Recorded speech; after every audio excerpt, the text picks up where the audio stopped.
Hi, it's Lori. Welcome to my channel. In today's Photoshop Basics video, we're going to cover how to do sky replacement and the use of color lookup or color LUTs. These are two really easy, fun tools. Let's jump right in.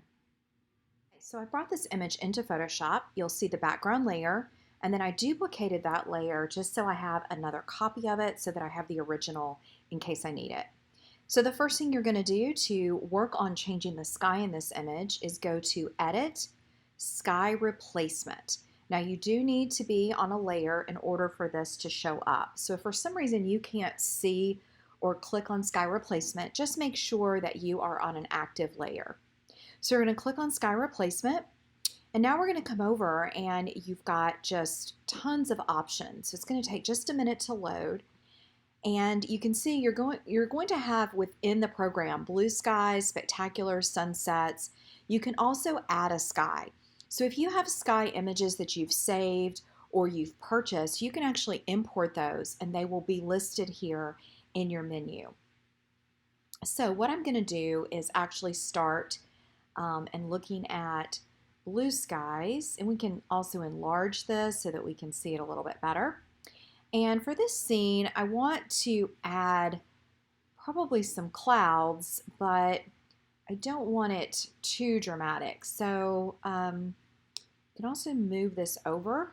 So actually this blue and orange works nice for a lot of images, but I'm going to go back and let's try adding just some of this softer blue clouds and see how we like that.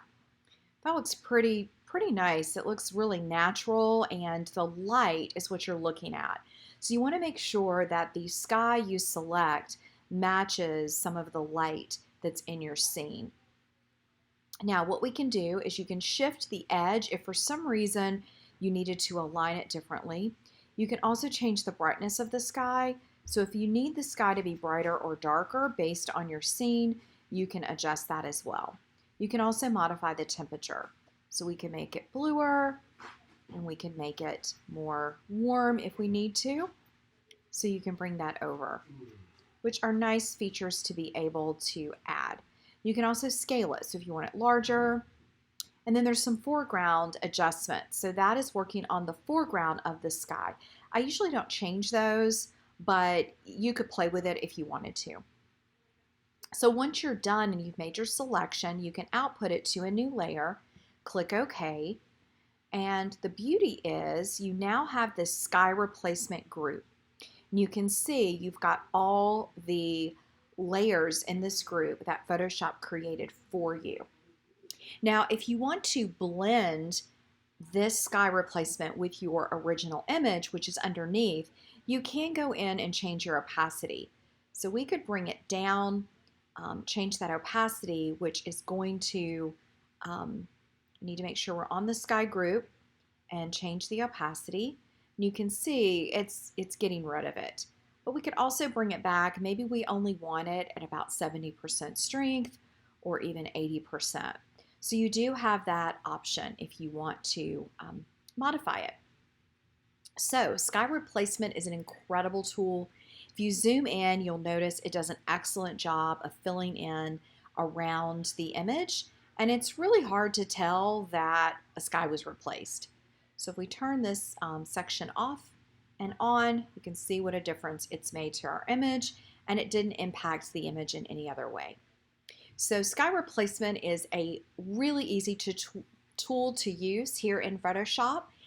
Even if you don't like using layers and masking, you don't have to because it does it all for you. Now I want to show you another tool that is also really easy to use and can make a difference in your editing. And that is adding a color LUT file or color lookup to your image. So I'm going to go down to Adjustments and we're going to select Color Lookup. And what this does is color lookup are LUT files that have already been loaded into the Photoshop program. And when you select on this, you're going to have all these different options, and they're really fun. What they're going to do, they're going to bring in different colors, light, and tones. Think of it a little bit like a preset. So there's some in here. This one has fall colors. You can see how that just changed and really warmed up parts of the image. The fun part of this is it does it for you. Now you can always mask it on or off if you want, but they're a fun way to make a difference. You can get this soft warming look. It's almost like adding a filter. So that one's nice as well. You've got Tension Green Late Sunset. Now that's really strong. So let me show you what you can do if you like those tones, but you don't want it that strong.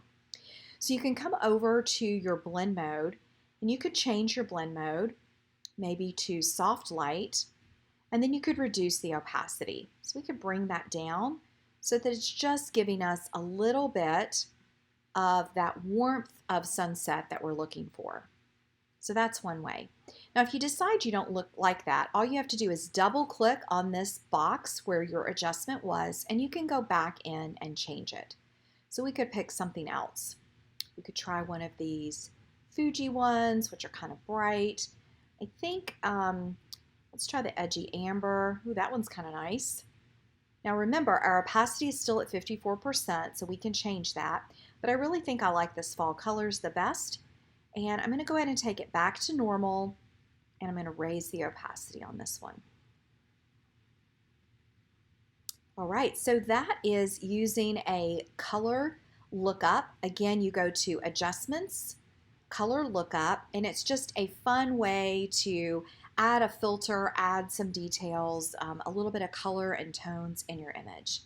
So today we've reviewed color lookups and we reviewed sky replacement to really make a difference in this kind of just standard image. With two quick Photoshop tools, we were able to really transform it into something different.